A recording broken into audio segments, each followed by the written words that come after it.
जय हिंद। हम आज इस वीडियो में देखने वाले हैं छत्तीसगढ़ व्यापम की ओर से जो एग्ज़ाम होने वाला है उसमें जो है दोस्तों कंप्यूटर सिलेबस से क्वेश्चन पूछे जाएंगे। तो उस कंप्यूटर सिलेबस के अकॉर्डिंग हम इस वीडियो में देखने वाले हैं। अब चैप्टर वाइज हम जो है थ्योरी के माध्यम से उसके बाद उसका वस्तुनिष्ठ प्रश्न जो है सॉल्व करने की पूरी कोशिश करने वाले हैं। तो वीडियो को दोस्तों शुरू से लास्ट तक ज़रूर देखिए और जो स्टूडेंट नए हैं चैनल को जरूर सब्सक्राइब करके नोटिफिकेशन बेल आता है उसको भी ज़रूर ऑन कर लीजिए। ठीक है, तो चलिए देखते हैं हमारा आज का जो पहला टॉपिक है दोस्तों चैप्टर 1 जो दिया है पॉइंट, जिसमें है हमारा कंप्यूटर एंड कंप्यूटर का परिचय। तो उससे संबंधित हम लोग इस वीडियो में देखने वाले हैं और इसका जो है पीडीएफ आप डाउनलोड कर सकते हो मेरे टेलीग्राम ग्रुप अभ्यास ऑनलाइन क्लास में जा करके। तो चलिए वीडियो स्टार्ट करते हैं। तो दोस्तों कंप्यूटर एंड कंप्यूटर का परिचय अर्थात इंट्रोडक्शन ऑफ कंप्यूटर। तो सबसे पहले हम लोग जान लेते हैं कि कंप्यूटर क्या होता है। जनरली तौर पर सभी जानते हैं, लेकिन कंप्यूटर को एक ऑफिशियली तरीके से अगर उसको प्रेजेंट किया जाए तो कंप्यूटर एक स्वचालित इलेक्ट्रॉनिक मशीन होती है दोस्तों, जो डाटा को निर्देश को जो क्या करता है वो इनपुट के रूप में ग्रहण करता है।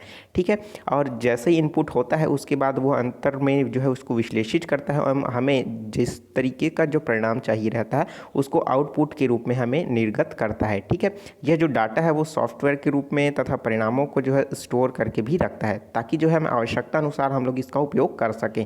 अगर डेटा को क्या करता है वो अपने पास स्टोर करके रखता है और जब हमें ज़रूरत पड़ती है हम लोग वहाँ से आउटपुट के थ्रू हम लोग ले सकते हैं। यह डाटा के जो भंडारण तथा जो तीव्र गति है और त्रुटि रहित ढंग से हमें विश्लेषण करने का जो कार्य करने का जो है सहायता पूरी तरीके से प्रदान करता है। कौन? ये कंप्यूटर सिस्टम। तो कंप्यूटर सिस्टम जो होता है पूरी तरीके से हमारे द्वारा दिए गए समस्याओं को इनपुट करता है और जो है उसके माध्यम से उस पर प्रोसेसिंग होती है। प्रोसेसिंग के दौरान जो है दोस्तों हमें जिस प्रोग्राम के थ्रू उसमें एप्लीकेशन रहता है वहाँ से वो कार्य करता है और रिजल्ट के रूप में हमको आउटपुट देता है। तो ये है दोस्तों इसका जो है पूरी तरीके से प्रोसेसिंग वर्किंग। अब इसको अगर परिभाषित तरीके से देखें तो दोस्तों ऑक्सफोर्ड डिक्शनरी जो है उसमें जो लिखा गया है कंप्यूटर एक जो स्वचालित इलेक्ट्रॉनिक मशीन है जो अनेक प्रकार के तर्कपूर्ण गणनाओं के लिए उपयोग किया जाता है। सामान्य तौर पर दोस्तों जो कंप्यूटर है पहले एक कैलकुलेटर ही कहा जाता था। आज भी दोस्तों इसको कैलकुलेटर ही किया जाता था क्योंकि जो है सबसे स्टार्टिंग में कैलकुलेटर जो है दोस्तों उसी ही कंप्यूटर के रूप में माना जाता था, क्योंकि जो पहला कंप्यूटर बना था उसमें सिर्फ जुड़ने की प्रक्रिया बस होती थी, इसके अलावा और भी कुछ नहीं होता था। ठीक है, तो इस तरीके से इसको क्या कहा जाता है, कैलकुलेटर भी कहा जाता था। तो कंप्यूटर वह मशीन है जो डाटा को स्वीकार करता है और उसे भंडारित करता है, दिए गए निर्देशों के अनुसार उसका विश्लेषित करता है और परिणामों के आधार पर जो है निर्गत कर देता है। तो इसको इस तरीके से जो है दोस्तों आप जो है कार्य प्रणाली को आप समझ सकते हो। तो देखिए एक तरफ से क्या हो रहा है, इनपुट जा रहा है, उसके बाद क्या होगा अंदर में प्रोसेसर के माध्यम से उसमें प्रोसेसिंग होगा। प्रोसेसिंग कैसे होगा, जो निर्देश उसमें पहले से ही इंक्लूड रहेगा उसके माध्यम से वो क्या कर देगा, उसको निर्देशित करेगा और उस समस्या को हल करने की कोशिश करेगा और रिजल्ट हमें आउटपुट के रूप में देगा।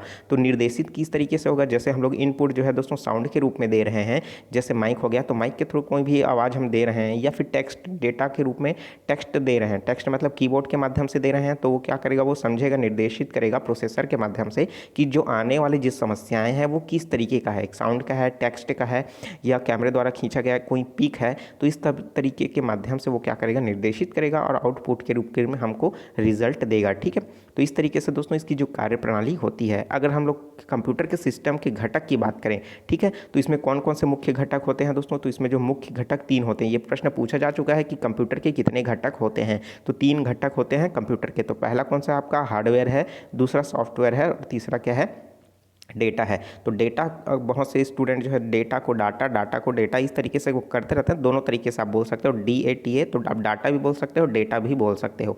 ठीक है, तो देखिए सबसे पहले होता है डेटा। डेटा जो है सॉफ्टवेयर के माध्यम से दोस्तों वो उसको प्रोग्राम किया जाता है और ये जो सॉफ्टवेयर रहता है वो किस में डला रहता है, हार्डवेयर में डला रहता है। ठीक है, इसी के अंतर्गत दोस्तों आपका जो है आपका इनपुट आउटपुट ये सब प्रोसेसिंग ये सब चीज़ आती है। ठीक है, तो चलिए जान लेते हैं हार्डवेयर क्या होता है। तो हार्डवेयर जो ऐसी युक्तियाँ होती है जिसे भौतिक रूप से हम लोग छू सकते हैं। ठीक है, उसे क्या कहा जाता है, हम लोग हार्डवेयर के रूप से जानते हैं। ठीक है, जिसको हम लोग सामान्य तरफ से छू सकते हैं, महसूस कर सकते हैं, ये सब क्या कहलाती है, हार्डवेयर कहलाता है। जनरली तौर पर आप समझ ही सकते हैं, जैसे हो गया कीबोर्ड जिस पर आप जो है डेटा इनपुट कराते हो बटन को दबा करके, उसको आप आसानी से छू सकते हो। ठीक है, उसी तरीके से अगर जो है आप ईयरफोन भी आपने यूज़ किया है, चार्जर है, ये सब क्या है, सब हार्डवेयर के जो है पार्ट्स हैं।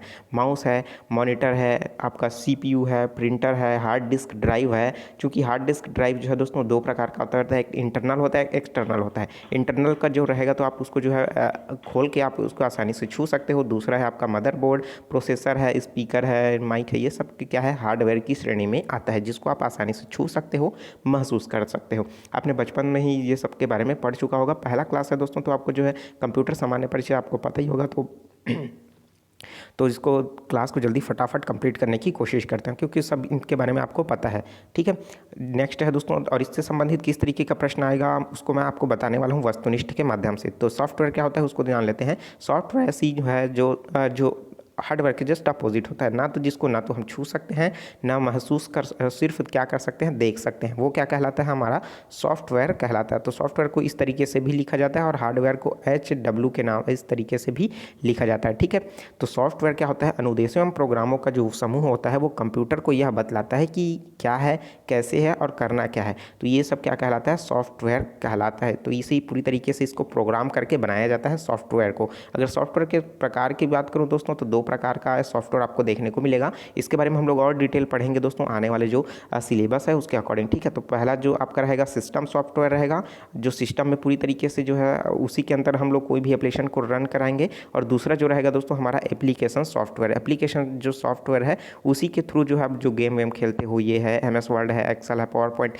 ये सब क्या है, एप्लीकेशन सॉफ्टवेयर है। लेकिन जो ऑपरेटिंग सिस्टम है दोस्तों उसको सिस्टम सॉफ्टवेयर के नाम से जाना जाता है, जिसका क्या आ गया, डॉस, लाइनेक्स, विंडो, ठीक है, ये सब क्या है आपका सिस्टम सॉफ्टवेयर के अंतर्गत आता है। कंप्यूटर तथा हार्डवेयर सॉफ्टवेयर के जो अनुदेश हैं उसके अनुसार ही काम करता है, अर्थात उनको पहले जो प्रोग्राम दिए हैं उसी के अनुसार काम करता है। और एक ही हार्डवेयर अलग अलग सॉफ्टवेयर निर्देशों के आधार पर अलग अलग कार्य करता है। जैसे सॉफ्टवेयर को हम छू नहीं सकते और ना ही भौतिक रूप से देख सकते हैं, तो मैं पहले ही बता चुका हूँ इसके बारे में। ठीक है, तो इस प्रकार जो हार्डवेयर यदि कंप्यूटर का शरीर है तो सॉफ्टवेयर क्या है, उसकी आत्मा है। तो आत्मा को हम लोग देख नहीं सकते, उसी तरीके से क्या होता है दोस्तों, सॉफ्टवेयर को हम लोग देख नहीं सकते। ठीक है, सिर्फ उसको सिर्फ समझने की वाली बात है। चलिए देख लेते हैं। तीसरा जो हमारा आता है वो डाटा। तो डाटा क्या होता है, तो डाटा तथ्यों से जुड़ी जो है महत्वपूर्ण आकलन होता है। डेटा जो ही होता है हमें जो है कंप्यूटर को इनपुट से लेकर के आउटपुट तक, स्टार्टिंग से लेकर के लास्ट तक जो है हमें काम आता है। ठीक है, तो डाटा को भी दोस्तों दो तरीके से विभाजित किया गया है। ठीक है, तो जैसे क्या हो गया, दो तरीके से कौन कौन सा है, आपका जो है संख्यात्मक डाटा हो गया, यह अंकों के बना एक डाटा होता है जिसमें 0 से लेकर के 9 तक के अंकों का प्रयोग किया जाता है। ठीक है, 0 1 2 3 4 5 6 7 8 9। ठीक, तो ये क्या है, अंकों से रिलेटेड जो है डेटा होता है, जिसे आपका न्यूमेरिकल डेटा के नाम से जाना जाता है। इस तरीके का डाटा जो है हम अंक गणितीय क्रियाओं को करने में करते हैं, जैसे विद्यार्थियों को द्वारा प्राप्त अंक है, कर्मचारियों का वेतन है। ठीक है, इस तरीके का हो गया। उसी तरीके से दूसरा है आपका चिन्हात्मक डेटा। तो चिन्हात्मक डेटा में होता है, इसमें अक्षर को भी शामिल किया गया है, अंकों को शामिल किया गया है तथा चिन्हों का प्रयोग भी किया गया है। जैसे हमें प्लस का सिंबल लगाना है तो प्लस, मल्टीप्लाई का सिंबल लगाना है तो मल्टीप्लाई, परसेंटेज का सिंबल लगाना है तो परसेंटेज। तो इस तरीके का अंकों का प्रयोग, इसमें जो है चिन्हों का प्रयोग किया जाता है। इसमें अंकगणितीय क्रियाएं नहीं की जा सकती। ठीक है, अंकगणितीय जो क्रियाएं हैं इसमें नहीं की जा सकती, पर इनकी जो तुलना है की जा सकती है।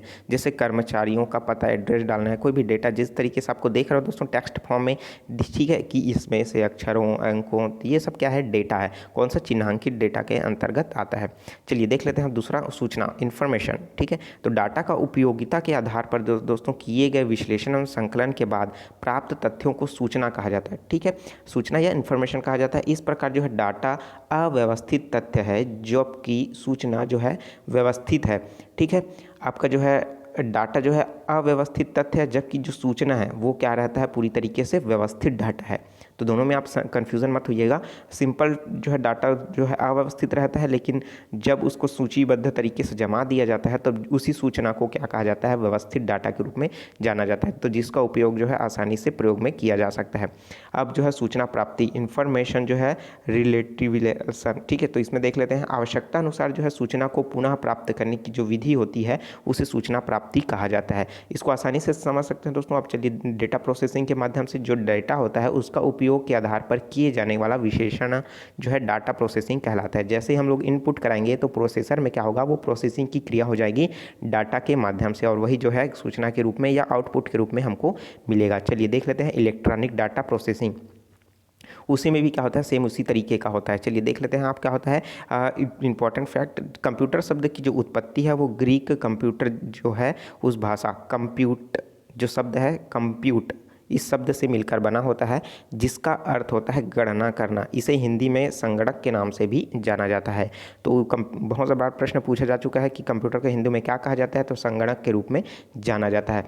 अब इसमें होता है दोस्तों अनुदेश, इंस्ट्रक्शन। ठीक है, तो इंस्ट्रक्शन क्या क्या होता है कि कंप्यूटर में कार्य करने के लिए दिए गए अनुदेश के अनुसार ही वो क्या कर सकता है, काम करेगा। कौन? सिस्टम। ठीक है, कंप्यूटर कोई पूरी तरीके से दोस्तों जब असेंबल हो जाता है, तो जब वर्किंग करने लायक हो जाता है, तब उसको क्या कहा जाता है दोस्तों, जो करने जो लायक होता है, ठीक है, तो उसी को ही सिस्टम के नाम से जाना जाता है। तो कंप्यूटर है तो कंप्यूटर सिस्टम कहा जाता है। उसी तरीके से चलिए देखते हैं हम दूसरा प्रोग्राम। प्रोग्राम क्या होता है? कंप्यूटर को दिए जाने वाले अनुदेशों के समूह को प्रोग्राम कहते हैं। जब आप एक से ज़्यादा अनुदेश दोगे तो क्या कहलाएगा? वो आपका प्रोग्राम कहलाएगा। और प्रोग्राम जो अनुदेश होता है वो क्या होता है? एक प्रकार का दिए जाने वाला आदेश। तो एक आदेश दे रहे हो तो वो आपका अनुदेश कहलाएगा। जब एक से ज़्यादा जो आप आदेश दोगे तब वो क्या कहलाएगा? आपका प्रोग्राम कहलाएगा। ठीक है, और इसके बाद बात कर लेते हैं सॉफ्टवेयर। तो सॉफ्टवेयर तो आपको पता ही है कि जो प्रोग्रामों का जो समुच्चय है, जब बहुत सारे प्रोग्राम चले जाते हैं, ठीक है, जो कंप्यूटर द्वारा विभिन्न कार्यों को सफलतापूर्वक क्रियान्वित किया जाता है, उसके लिए उत्तरदायी जो होता है वो क्या करता है? सॉफ्टवेयर करता है। जैसे क्या कर रहे हो आप? MS वर्ड चला रहे हो, उसमें इनपुट भी करा रहे हो, उसको सब चीज़ उसमें सेटिंग वेटिंग जो कर रहे हैं, बॉर्डर, हेडर है और आपका वह फूटर है, आपका मार्जिन बना रहे हो, ये सब क्या कर रहे हो? बहुत सारा जो आप जो है प्रोग्राम दे रहे हो। प्रोग्राम क्या होता है? बहुत सारे आदेश देना, वो क्या कहलाता है? प्रोग्राम कहलाता है। और ये सभी प्रोग्राम जो है किसके अंतर्गत रन होता है? सॉफ्टवेयर के अंतर्गत रन होता है। ठीक है, चलिए अब बात कर लेते हैं दोस्तों कंप्यूटर की विशेषताएं। बहुत ही इंपॉर्टेंट होता है कंप्यूटर, हर जो फील्ड है वहाँ से रिलेटेड। ठीक है, तो कंप्यूटर की जो क्या क्या विशेषताएं हैं इसको हम लोग जान लेते हैं। जो सबसे पहला इंपॉर्टेंट है दोस्तों, कंप्यूटर की जो गति है, स्पीड, ये इसका क्या करता है? पहला विशेषता है। ठीक है, जिसमें कंप्यूटर 1 सेकंड में लाखों गणनाएं कर सकती है। अब लाखों गणनाएं कैसे कर सकती है? जैसे देखिए हमारे पास क्या होता है कंप्यूटर सिस्टम में जो रहता है, हम लोग डेटा इनपुट कराए, ठीक है, जैसे 100 या 150 विद्यार्थियों का जो है हमने जो है डेटा एंट्री किया, उसको क्रमवार जमाना है अल्फ़ाबेट से। तो हम लोग क्या कर सकते हैं? इसको सेटिंग में जा करके उसके जो क्रमवार है उसको क्या करेंगे? A to Z में सेलेक्ट कर देंगे, तो हमारा जो है 1 सेकंड में पूरा अरेंज हो जाएगा। तो हुआ ना, लाखों की गणना भाई एक साथ कर सकते हैं। उसी तरीके से अगर आप जो है CBG व्यापम में फॉर्म भराया जाता है तो सबको क्या करता है, जो है आपने एग्ज़ाम अगर जिले को सेलेक्ट किया है तो एग्ज़ाम जिले के अनुसार जो है आपको एडमिट कार्ड अलॉटमेंट किया जाता है। तो बहुत ही वो सब कम से कम समय में आसानी से कर लिया जाता है कंप्यूटर के माध्यम से। तो ये उसकी स्पीड के ऊपर डिपेंड करता है। ठीक है, तो इसकी गति क्या होती है, कितनी होती है, उसको समझ लेते हैं कि किसी मानव शरीर द्वारा पूरे साल में किए गए कार्य को कंप्यूटर कुछ ही सेकंड में कर सकता है। कंप्यूटर प्रोसेसर के जो स्पीड है उसको हर्ट्ज से मापा जाता है। ठीक है, ठीक है, हर्ट्ज किसका मात्रक है? आवृत्ति। ठीक है, आवृत्ति का मात्रक क्या है? हर्ट्ज हमने साइंस में पढ़ा है। ठीक है, तो हर्ट्ज से ही इसे मापा जाता है। वर्तमान समय में जो कंप्यूटर है वो नैनो सेकंड में मापा जाता है। 10⁻⁹ सेकंड जो है इसकी गणनाएं कर सकता है। कंप्यूटर की गति को 1 सेकंड में प्रोसेस के लिए निर्देशों की जो संख्या है उसके आधार पर मापा जाता है। वर्तमान में कंप्यूटर 1 सेकंड में 10 लाख से भी अधिक निर्देशों को प्रोसेस करता है। अतः कंप्यूटर की गति जो है MIPS, मिलियन इंस्ट्रक्शन पर सेकंड के नाम से भी इसे जाना जाता है। MIPS, तो कंप्यूटर का जो है गति किससे होता है दोस्तों? MIPS से मापा जाता है। और इसकी जो है मापने की जो गति है उसको किससे भी नापते हैं? हर्ट्ज से भी इसको नापा जाता है। ठीक है, और इसकी जो गति है वो नैनो सेकंड में होता है, 10⁻⁹ सेकंड। तो इंपॉर्टेंट है, एक एक नंबर का क्वेश्चन यहाँ से पूछ सकता है, तो आप इसको ध्यान रखिए। चलिए देख लेते हैं दूसरा है दोस्तों स्वचालित, इसकी विशेषता है।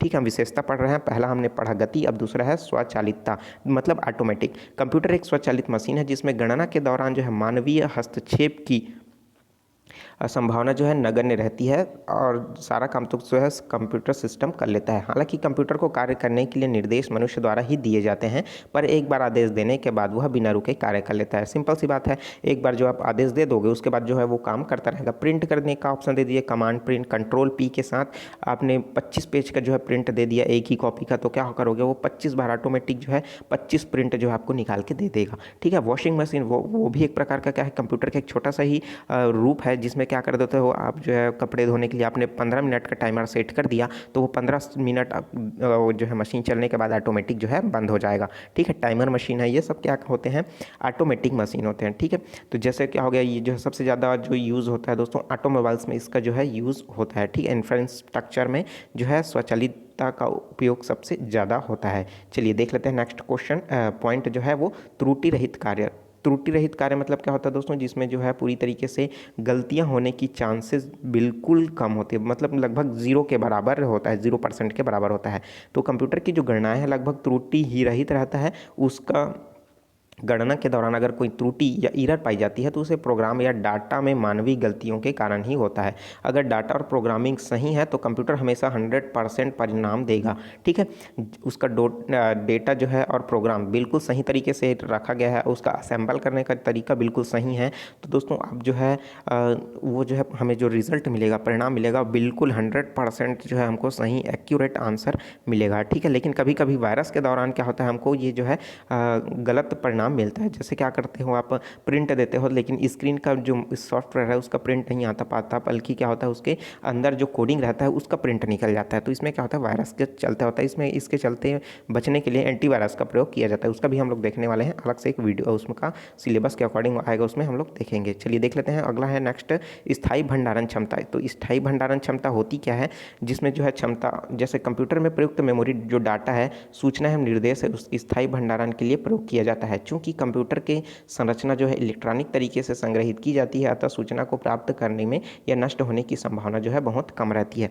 मतलब उसके पास क्या होता है, पूरी तरीके से स्टोर रहता है, परमानेंट स्टोरेज। ठीक है, मतलब जैसे हमारे पास ब्रेन होता है उसी तरीके से उसके पास होता है। ठीक है, हम लोग तो बहुत लंबे समय के बाद भूल जाते हैं, लेकिन क्या होता है, ये जो इसकी क्षमता होता है, मेमोरी होता है, वो काफ़ी स्ट्रांग होता है।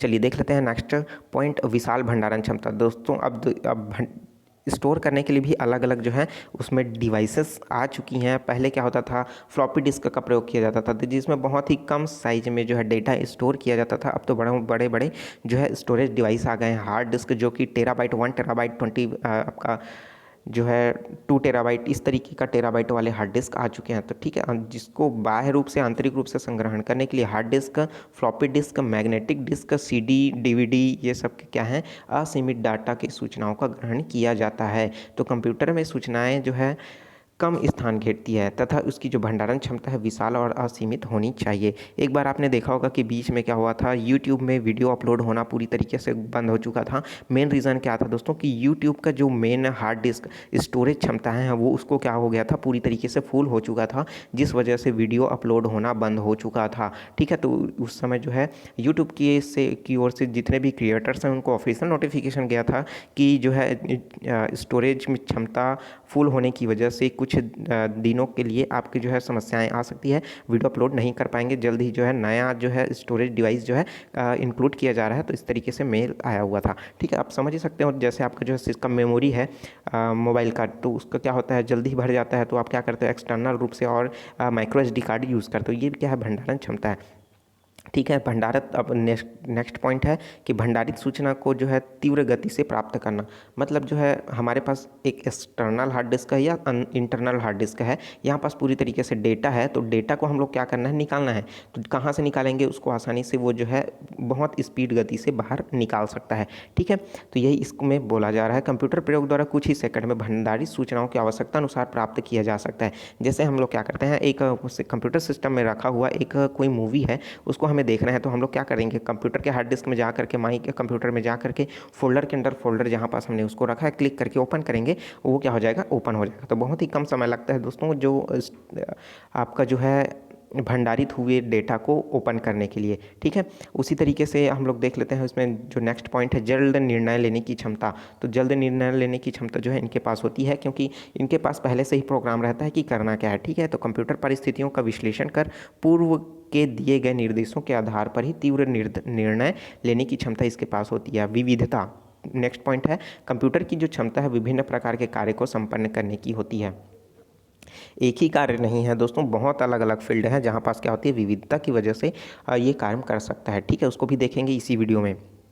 नेक्स्ट है पुनरावृत्ति। दोस्तों अगर कोई आदेश देते हो अगर उसको बार बार, तो वो बार बार उसी विश्वसनीयता के साथ उसी स्पीड में क्या करता है, वो काम करता है। ठीक है, नेक्स्ट देख लेते हैं स्फूर्ति। जैसे क्या होता है, मनुष्य लगातार काम करके थक जाता है, लेकिन क्या होता है कंप्यूटर की स्फूर्ति होती है कि वो एक जो है लिमिट टाइम तक, तो बल्कि उससे ज़्यादा टाइम तक वो क्या करता है, बिना थके बिना बोरियत महसूस हुए वो आसानी से पूरे काम को कंप्लीट कर सकता है। उसी तरीके से बात करते हैं दोस्तों गोपनीयता। गोपनीयता मतलब दोस्तों सिक्योरिटी की बात है, तो पासवर्ड जैसे जो है प्रयोग इसमें किए जाते हैं, जिसमें कंप्यूटर के कार्य की गोपनीयता को बनाए रखती है। और कंप्यूटर जो है दोस्तों ये जो है पूरी तरीके से कोई भी बिना पासवर्ड के अगर हम लोग रखते हैं, उसमें पासवर्ड सिक्योर रखते हैं, तो वो जो है उसी पासवर्ड से ही खुलेगा। चाहे अपना आप माथा पटक लो या गलत पासवर्ड डाला तो आपको खुलना जो है खुल ही नहीं सकता। ठीक है, चाहे आप जो है माथा पटक लो, कुछ भी कर लो, तो यहाँ पास क्या हो जाएगा, पासवर्ड जो है इंपॉर्टेंट हो जाती है अपने डेटा को सिक्योर रखने के लिए। पासवर्ड जो है जानने वाला व्यक्ति ही देखकर या बदल सकता है। कार्य की एकरूपता। आपको पता है कि दोस्तों कि जो बार बार तथा लगातार एक ही कार्य करने के बावजूद जो है कंप्यूटर की सारी वही गुणवत्ताएं जो है कोई भी प्रभावित नहीं होती। जैसा पहले दिया है रिजल्ट वैसा ही बाद में देगा। ठीक है, तो कार्य जो है सभी के लिए एक समान ही रहता है। आपने जो देखा होगा कोई भी मशीन जो है प्रिंट निकाल रहा है, ठीक है, या फिर कोई मशीन जो है प्लास्टिक की कोई चीज़ें बना रहा है, या कोई चीज़ें है जो दोस्तों जैसे इंफ्रास्ट्रक्चर में कोई किसी जैसे बाल्टी का निर्माण कर रहा है कंप्यूटर के द्वारा, तो सभी की बाल्टी की साइज जो सेट करने के बाद वो सभी की बाल्टी की जो साइज है वो एक जैसी रहेगी। ठीक है, तो ये सब क्या कहलाता है, एक रूपता कहलाएगा। ठीक है, चलिए देख लेते हैं विश्वसनीयता। तो कंप्यूटर के जितना भी परिणाम आता है उस पर हमको क्या रहता है, पूरी तरीके से भरोसा रहता है। वो भरोसा ठीक है, आपको पता ही होगा कि गलती की चांसेस भी बिल्कुल नगण्य होता है। अगला देख लेते हैं कागज़ के प्रयोग में कमी। जब से क्या हुआ है कंप्यूटर सिस्टम आया हुआ दोस्तों, हम लोग क्या करते हैं, बड़े बड़े फाइल, मोटे मोटे फाइल, बड़े बड़े अलमारी, ये सब क्या हो रहे हैं, इनकी जगह जो है वो धीरे धीरे सिमटती जा रही है और केवल एक हार्ड डिस्क में सारी डेटाएं जो है एकत्रित हो रही है, जिससे हमें क्या होता है कोई भी चीज़ को ढूंढने में भी आसानी हो जाती है। ठीक है, कंप्यूटर के सही उपयोग से कागज़ की जो खपत है वो कमी होती जा रही है, जिसके कारण जो है संरक्षण में भी मदद होती जा रही है। जैसे क्या होता था पहले जो रहता था, अगर बहुत बहुत मोटी मोटी फाइलें हैं, कागज़ है, वो क्या करते थे पहले पहले रखे उसमें दीमक लग जाता था या फिर कहीं आग लग गया तो पूरी डेटाएं जो है जल जाती थी, कुछ डेटा नहीं बच पाता था। तो इस तरीके से दोस्तों कुछ हानियाँ हो जाती थी। लेकिन अब क्या हो गया, जो डेटा आने के पश्चात, कंप्यूटर आने के पश्चात ये सब चीज़ें जो है सुरक्षित हो चुकी है। देख लेते हैं दोस्तों, क्या आपको पता है कि भारत में जो पहला कंप्यूटर है वो 16 अगस्त 1986 को बेंगलुरु के प्रथम डाकघर में किया गया था, जबकि भारत का जो प्रथम पूर्व कंप्यूटरीकृत जो डाकघर जो है वो कहाँ हुआ था, नई दिल्ली में बनाया गया था। तो इंपॉर्टेंट क्वेश्चन है, यहाँ से 1 नंबर का प्रश्न पूछा जा सकता है।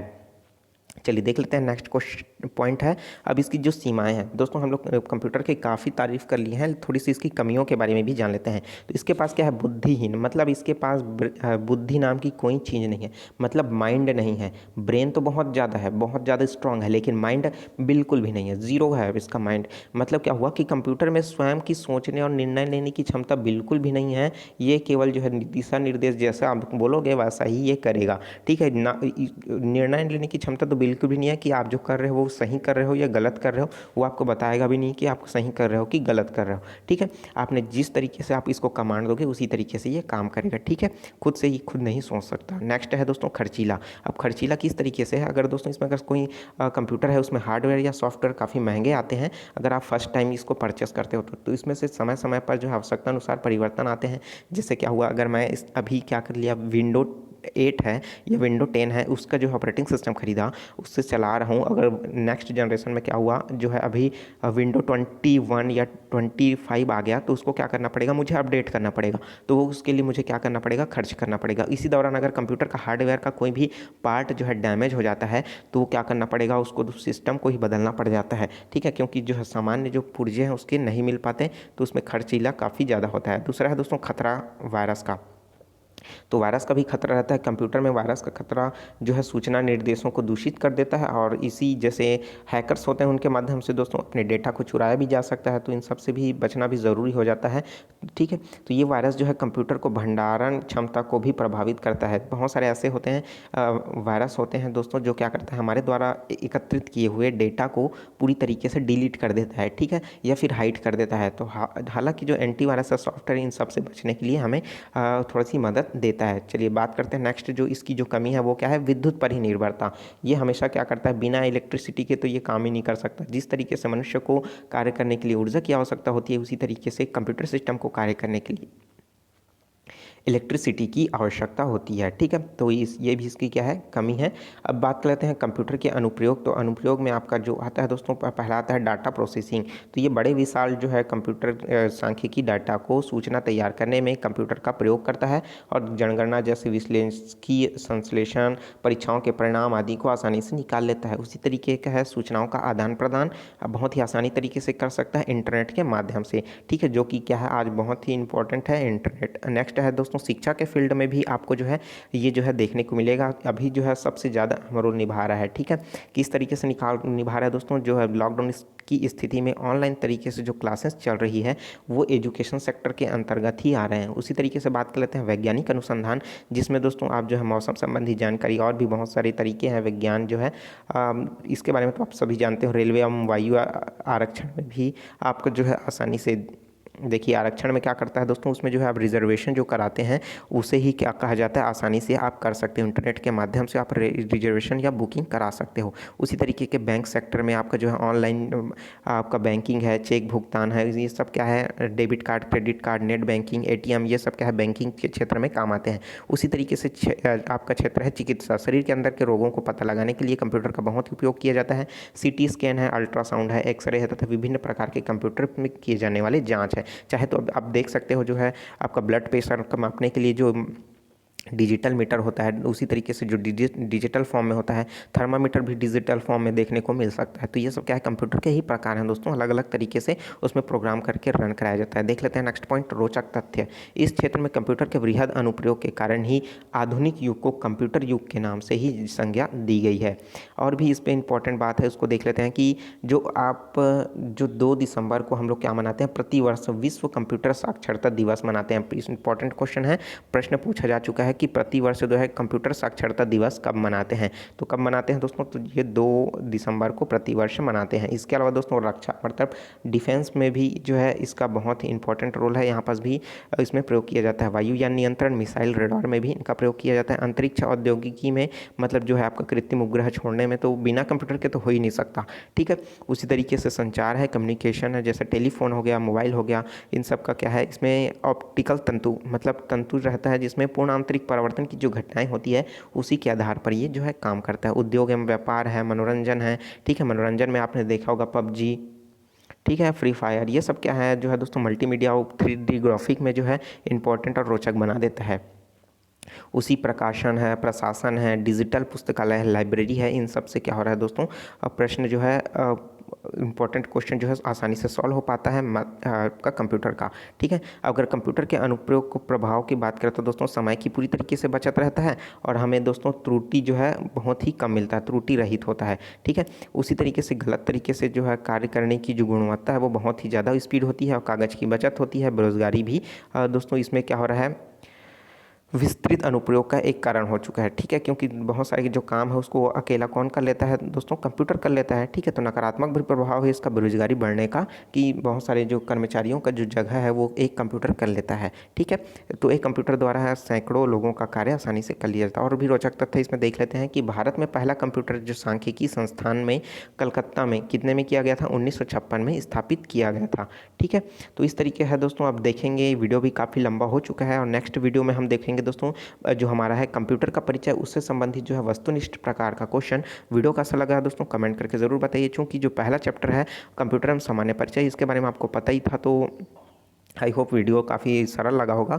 नेक्स्ट वीडियो में हम लोग देखेंगे दोस्तों इसका जो नेक्स्ट पार्ट आने वाला है उसमें। ठीक है, तो वीडियो को शुरू से लास्ट तक देखिए, इसलिए आपका बहुत बहुत धन्यवाद। और भी है इसका जो है कौन सा बुक आपके लिए बेस्ट रहेगा कंप्यूटर के लिए, मैंने नीचे डिस्क्रिप्शन में लिंक दे रखा है, वहाँ से ज़रूर चेकआउट कर लीजिए। इसी तरीके का प्रश्न दोस्तों CG व्यापम में पूछे जाते हैं। तो चलिए मिलते हैं दोस्तों नए वीडियो में नए जानकारी के साथ। तो मुझे दीजिए इजाज़त, take care, all the best, जय हिंद।